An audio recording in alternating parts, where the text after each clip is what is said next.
All right, hello and welcome. This is another part kind of extended from the other ones I had on symmetric normal lines for this curve y equals x to the 2n. Um, so we found the solutions to that to find the minimum intersection point. Um, but I also was suspecting that maybe at those points it could be a place of minimal curvature for the curve. Um, So as it turns out, that's not the case. It's something close, pretty close, but similar kind of form, I guess I should say, but not quite. So I'll go over that in the next video. But in this one, I just wanted to talk about the curvature for plane curves. So the curvature just measures how much the curve bends at a particular point. And here's the formula for a regular function f of t when t equals x. So kappa of x is absolute value of y double prime, second derivative of y, over 1 plus y prime squared to the 3 halves. So that's always going to be greater than or equal to 0. So the smallest curvature you could have is 0, and that would occur when the second derivative is 0. So notice that the denominator is never 0. It's 1 plus something squared. And as long as the first and second derivatives are defined for y, then you can plug in values here and you'll get something that makes sense.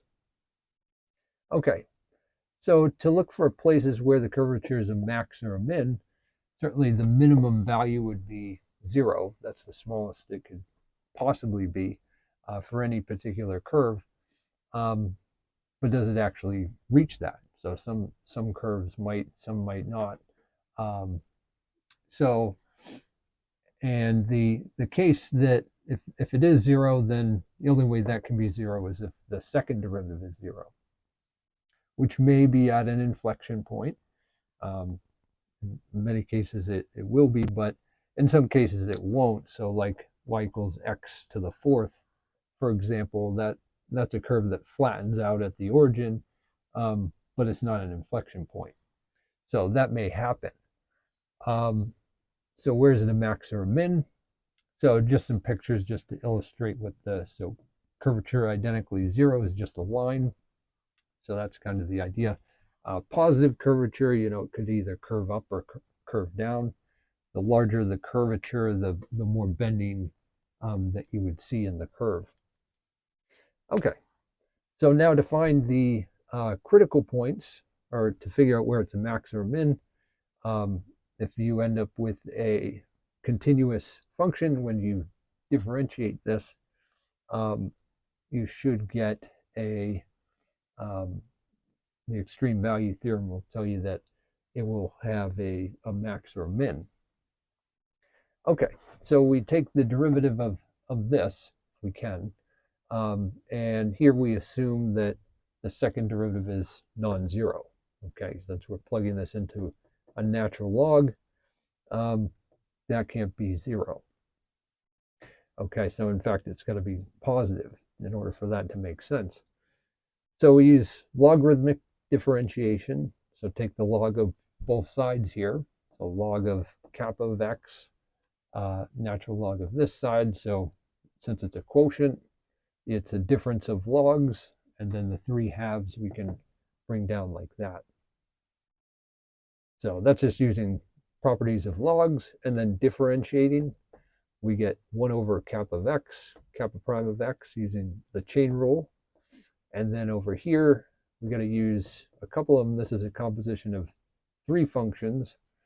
So you got to use the chain rule a couple times here. So first one, derivative natural log, we get 1 over the inside here, 1 over y double prime, absolute value, times the derivative of the inside, which is derivative of the absolute value function, which is x over absolute value of x, and then simplifying or plugging in y double prime, you get that. And then the derivative of the inside function, we get y triple prime. Okay, so that takes care of the first term. Then the second one, we get 3 halves out front, so constant multiple, and then derivative of this, 1 over 1 plus y prime squared times the derivative of the inside, which is going to be 2y prime, then times the derivative of y prime, y double prime. Okay, so we get that whole thing. And then we just have to simplify this. So in the bottom here, we have absolute value of y double prime squared. So, and since it's being squared, you can get rid of the absolute value. So it's going to cancel with one of them. The one in the numerator is going to cancel with one of these down here. So you just get one of those, and then y triple prime in the numerator. Over here, the 2's cancel out. So you get 3 minus 3 y prime, y double prime over 1 plus y prime squared. Okay, so that whole thing is the derivative. Okay, so now you look at the critical points. What are the critical points of this function? So it's either where the derivative is 0. So if this is 0, that means one of these has to be 0. But the curvature, kappa, can't be 0 because we assume that y double prime is non-zero. If it were 0, then that would be 0, and